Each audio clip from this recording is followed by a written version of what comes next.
Welcome to Chain Reaction, the Foreign Policy Research Institute's flagship network of podcast series examining the political, security, economic, and social trends shaping Europe and Eurasia.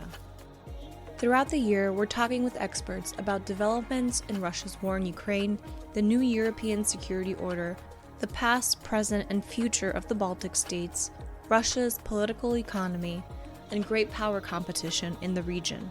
Join us each month for Bear Market Brief. The understanding of Russia, which is broadly as Russia as a great power that has its own special path, that has a mission, and that needs a strong state, and a different path to that of the West. I think when you look at these other industries, what you find is that there's a lot of pain built up in different parts of the Russian economy. Some of it's only going to be felt over a longer period of time. Baltic ways. There were the countries that when the war started, they were willing to be, those voices of moral conscience. The continent. I think that this conflict today proves that we are able to go past grievances and that we are able to look into the future, into the common future together. Report in short. This is the real Achilles heel of Putin's mobilization.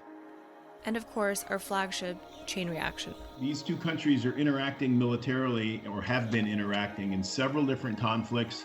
And in some cases, they're on the same side, and in some cases, they're not. New episodes are available each week on Apple Podcasts, Spotify, or wherever you get your podcasts.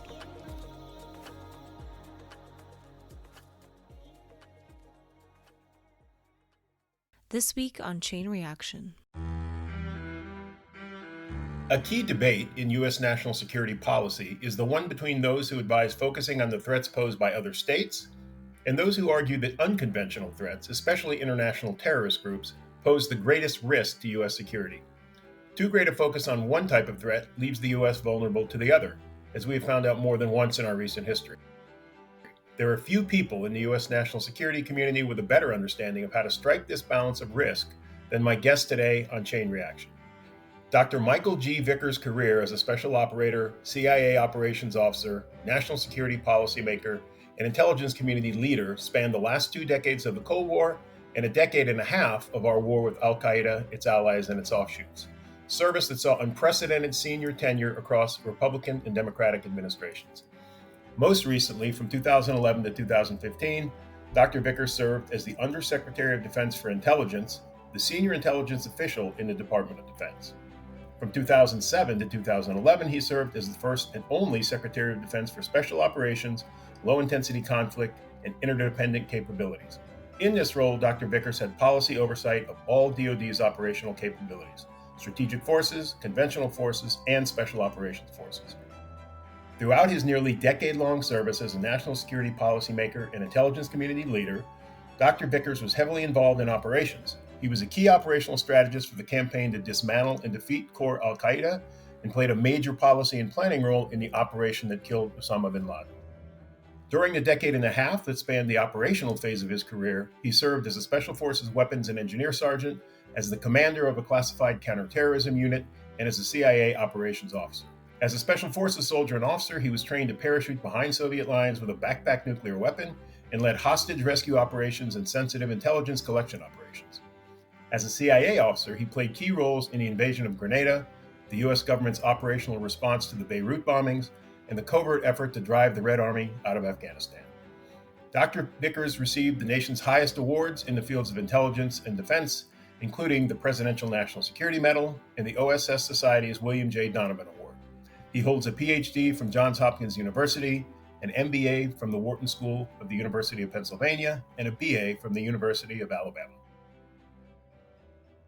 Mike, thanks for joining us today on Chain Reaction. A great pleasure to be with you, Bob. So you recently published a memoir reviewing your long career in the U.S. military, the intelligence community, and as a senior national security policymaker for multiple administrations.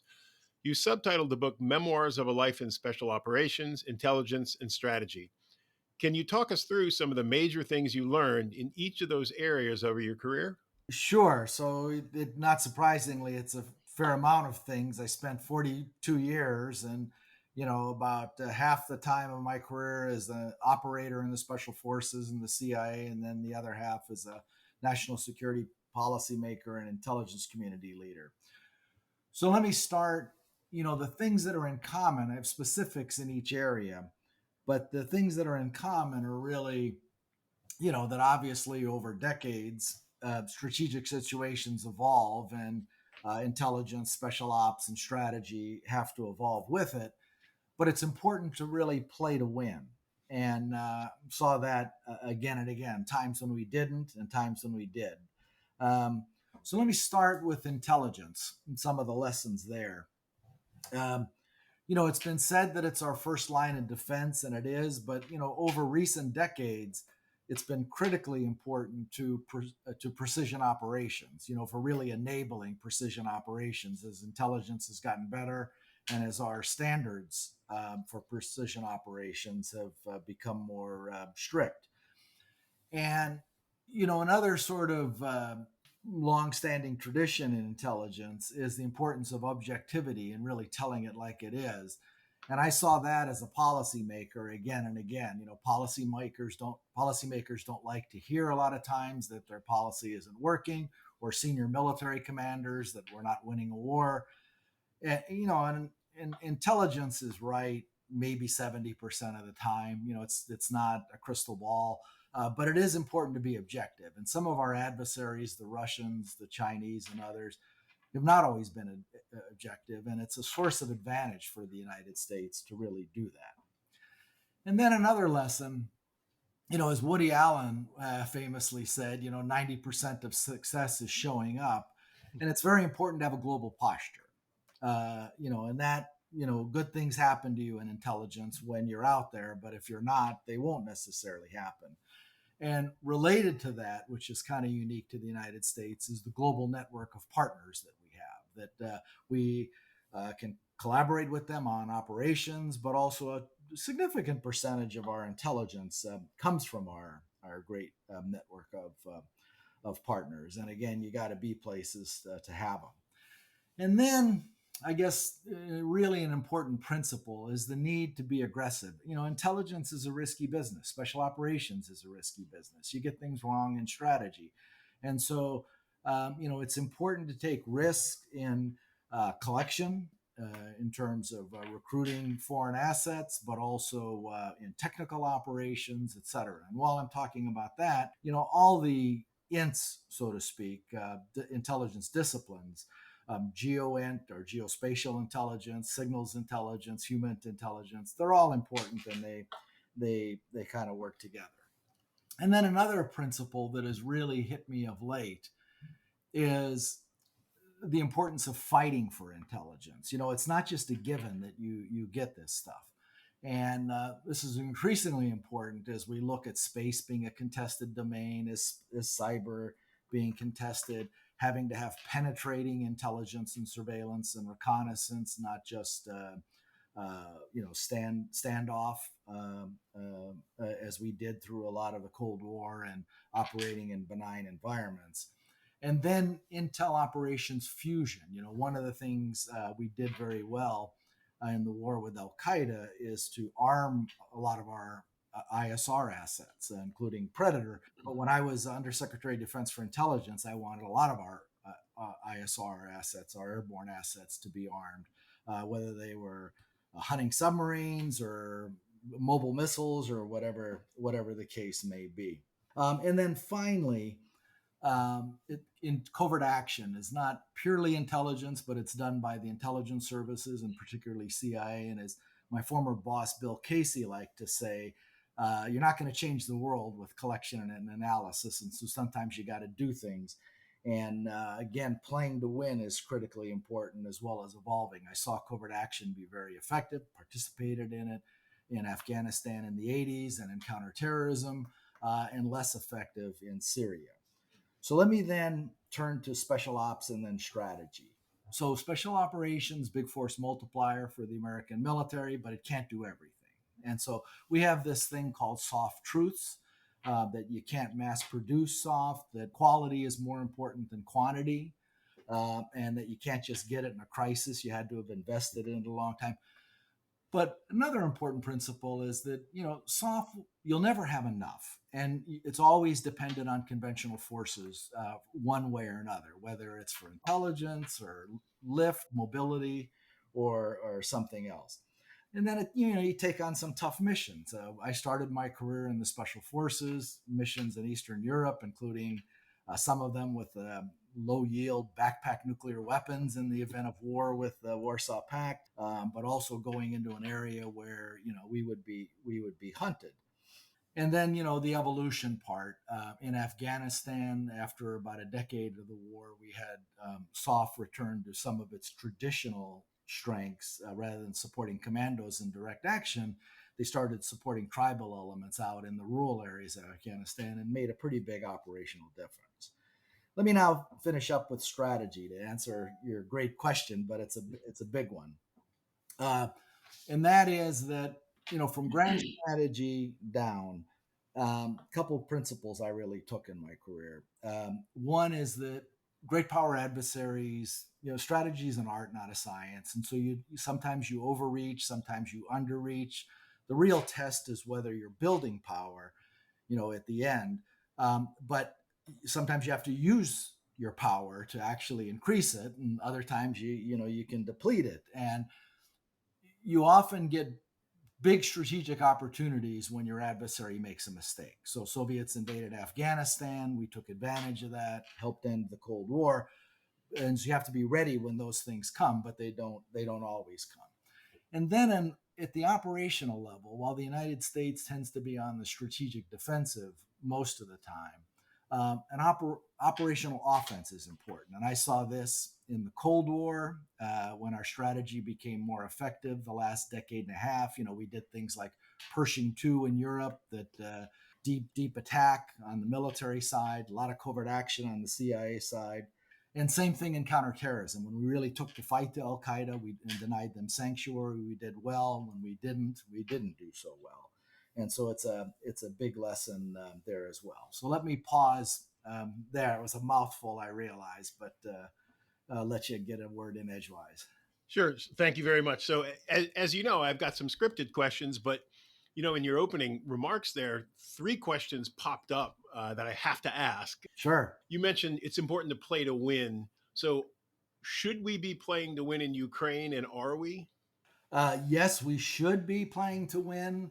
I'm not sure we are, to be honest with you. I think we're, doing a lot of good things, but we have tended to do them incrementally, which is never a good strategy, and a little delayed. And we say we're not going to do something, then we do it in this indirect war. We're not going to give them HIMARS, for example, high mobility rocket artillery.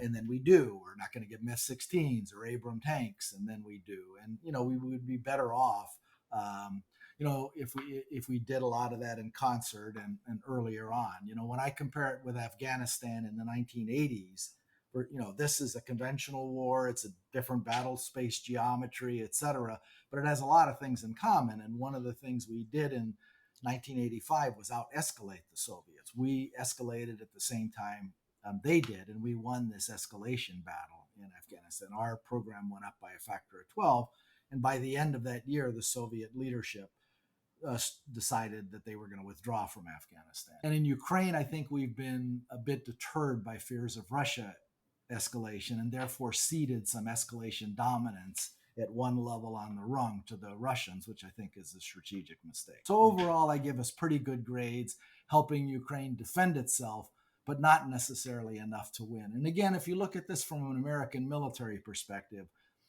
we wouldn't ask the American military to do this counteroffensive against entrenched Russian lines the way we're asking the Ukrainians to do it, without air superiority and without fire superiority. And so that ought to make you pause for a second. So staying with Ukraine, you mentioned that objectivity is key in intelligence. Clearly, well, maybe not clearly, it seems to me that objectivity was lacking in Russian planning for the invasion of Ukraine. It appears that this operation was largely planned by the Kremlin and the intelligence services, FSB, without a lot of input from the Russian military. So what went wrong in the Russian intelligence effort in Ukraine? And is that a feature of the Russian system, of sort of a personalist authoritarian system, or is it a bug that they can correct and get it right next time? That's tough to say. I think it's more a feature than a bug of authoritarian systems, and I think they succumb to that. And in this case, doesn't mean that they're always that they always lack objectivity, but I think they certainly did in this case. And I would add, in our case, again, I don't know from firsthand experience, but from what I've read in the open press, a lot in the West and including in the United States thought that the Russians would win quickly, and they didn't. And so that's not necessarily a function of objectivity. It's just being wrong. And, you have intel failures from time to time when you overestimate your enemy or underestimate them or whatever the case is.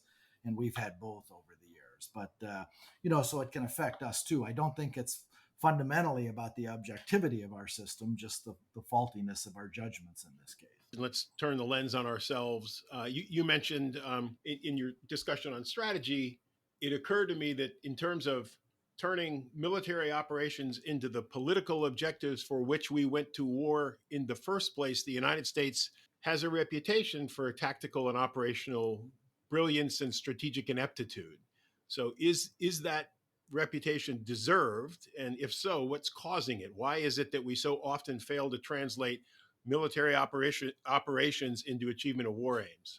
Yeah, so it wasn't always that way. We started World War II not so well tactically and operationally, and then but essentially got the strategy right, and achieved escalation dominance and got better at tactics. Outproduced our adversaries, were able to support allies, Soviet Union and others at the time, and really got the strategy right. More recently, we've had the opposite problem where we've been kind of pretty brilliant tactically and operationally, and sometimes have lost the big picture strategically. And one of the things I like to say in my book about strategy is keeping the main thing the main thing. And so the reason we went into Afghanistan after 2001 was to prevent another 9/11, to defeat those who had caused the 9/11 attacks or who had perpetrated them, but also to prevent another 9/11 attack. And that was our fundamental objective. And if you look at overall Afghanistan-Pakistan theater, we really had, two objectives. One, not having a 9/11 attack emanate from there, but also not having, say, Pakistan's nuclear weapons fall in the hands of terrorists. And that was it. It wasn't to build some Central Asian Valhalla, as my old boss, Bob Gates, liked to say. That doesn't mean we shouldn't have stayed in Afghanistan and shouldn't still be there today with a small presence, but I think we overreached in a lot of ways. And I would say the same thing was true in trying to remake the Middle East, of which, the invasion of Iraq was part of, that was beyond our capacity, and it wasn't strategically necessary to really achieve our goal of making sure we dismantled and defeated al-Qaida. You noted in the book that the secret war against the Soviet occupation of Afghanistan was maybe the greatest success of the CIA in the Cold War. What made that effort so successful, and are there lessons from it that we can draw for our current intelligence activity? Well, one, Bob Gates says this too in his first memoir, that he thinks it was the greatest record of operation that occurred, and because it helped contribute to the end of the Cold War, and we, had defeated our main enemy indirectly in Afghanistan. So what made it effective is that both, one, we played to win. So in first 5 years of the war, no one thought we could win. It was the Soviet Red Army had never been defeated. They had easily suppressed rebellions in Hungary and Czechoslovakia. They were on a roll. And, our objective the first 5 years of the war was just to impose costs on Soviet occupation of Afghanistan. And then in an NSC review from late 1984, when I took over the job as Afghanistan Covert Action Program Officer in CIA, conducted by President Reagan's National Security Council staff with all the principals, looked at our objectives and decided that we should switch our strategy to driving the Soviets out by all means available. And that by all means available it was a top secret national security decision directive at the time. But that phrase really stuck with me and became the title of my memoirs many decades later. So there was that. And then we had a lot of American successes. We had a very large coalition, a secret coalition in this case, but we essentially were able to organize a lot of the world against the Soviet occupation. So we had China, Pakistan, Saudi Arabia, Egypt, the United Kingdom, and many other partners contributing in different ways. Saudis matched our program dollar for dollar. The Chinese provided us with lots of weapons, etc. And our partners were willing to escalate with us, supplying advanced Western weapons. The British led the way with a thing called the blowpipe surface-to-air missile before the U.S. Stinger showed up. The Chinese were willing to do this massive escalation with us, as were the Saudis and the frontline state, the Pakistanis. So it took a lot of that together, but the combination of which, the speed and scale with which we moved, essentially allowed us to achieve escalation dominance. And then Afghanistan just had perfect conditions for an insurgency, an external sanctuary, a lot of external support, favorable terrain, a population willing to fight. So we had everything going for us in a way, and we just had to do our part.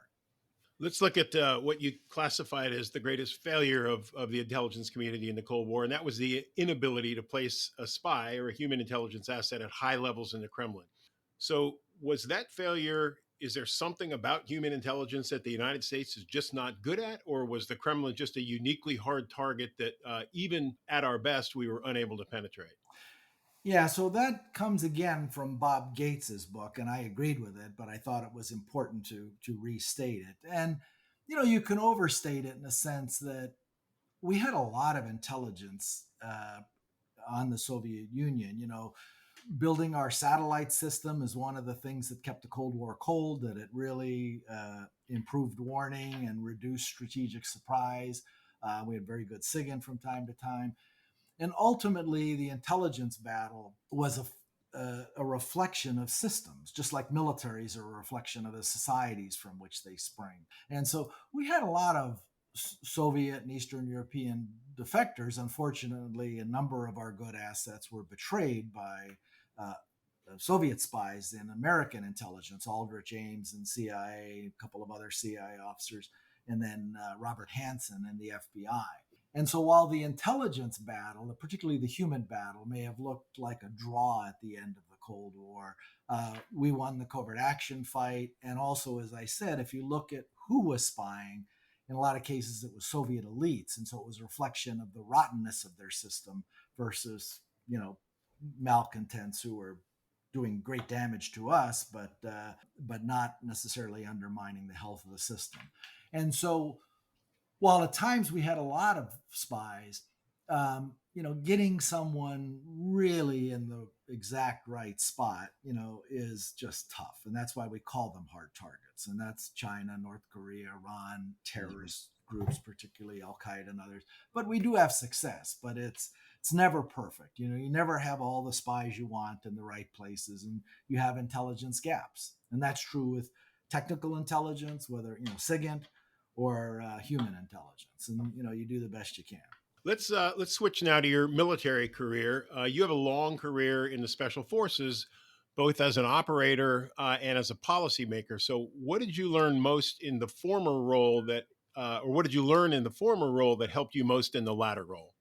Yeah, so that plus the operational time I had at CIA, and then graduate education and experience working as a strategist for the Department of Defense, really prepared me for my policy roles later. And I found that to be, I was not a political person. I served at a senior level for both Republican and Democratic administrations.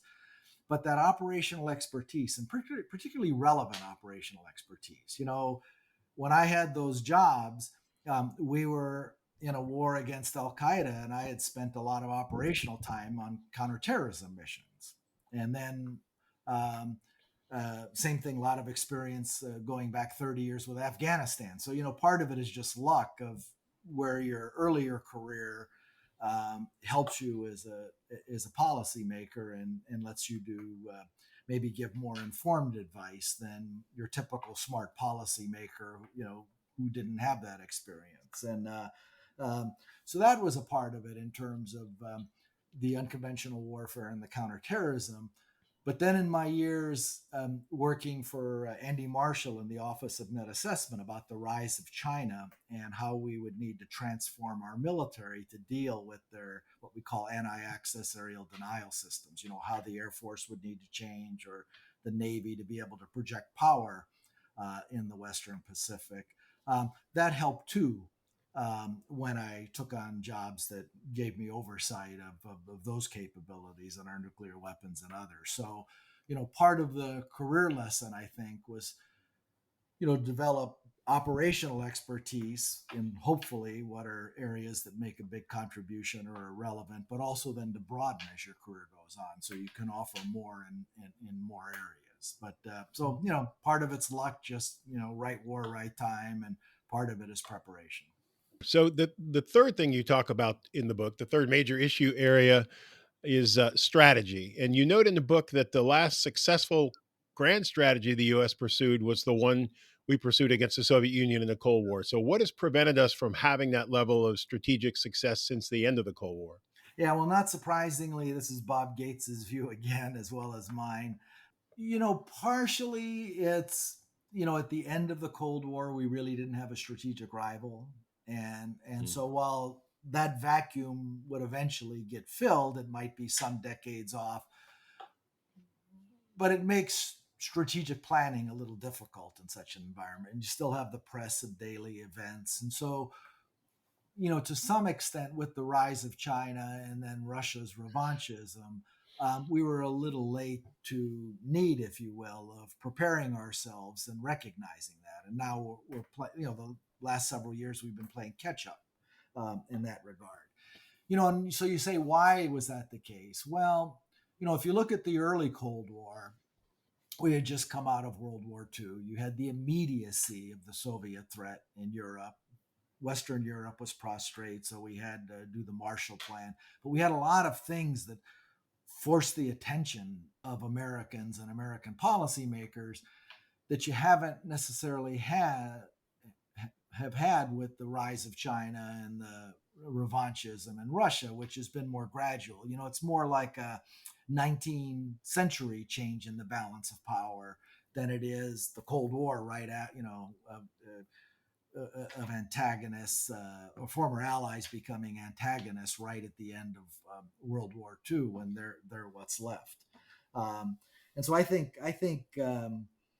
that's a big part of it. And then the final factor I would say is over the past 3 decades, our politics have increasingly focused on domestic issues. Elections kind of always do. It's about the economy and pocketbook issues and others. But foreign affairs has receded and America's role in the world has receded. And you see that in reflections in both parties. And so that's a challenge for strategists to have to deal with. But hopefully we're catching up now, at least on the China front. So again, the book was a great recounting, a great memoir of a career in intelligence, special forces, special operations, and the strategic level, strategy and policy making, all the way from the tactical up to the policy level. So any parting thoughts or any thoughts for national security students or practitioners or just the American public who are interested in these issues? What would you leave us as a few parting thoughts in those areas? Sure. So, the reason I wrote the book, I say in the prologue, is one, I felt I had a duty to history given some of the events I felt, that I participated in. And second, to try, since these events, I spent my life in the secret world, what could be shared that had been declassified, you want to share with the American people so they support our national security. But the main reason was really to help the future generation of strategists, intel professionals, military officers, et cetera, because I want them to win. My time has come to an end. I was fortunate that I got to spend 40 years. And I think serving your country is a noble profession and national security is critical. And I wanted to pass on what I could. So I hope there's lessons in the book, not just an interesting history, but that'll help the current and future generations help America prevail. The 2 real lessons I took from the book that are, I guess, more general than specific are how hard this is to get right, right? How hard national security policy and strategy making is to get right. Yeah. But fortunately, we don't have to be perfect. We just have to be better than our adversaries. There you go. And then the second thing I took is how much it matters, right? You mentioned that most voters are sort of focused on domestic concerns, and that makes sense. But for someone like you who spent an entire career in the national security community, you were able to give, I think, the reader a good sense for why this stuff is so important. So thank you for writing the book. Again, the book is by all means available. Mike Vickers, thank you also for joining me today on Chain Reaction. It's been a great pleasure.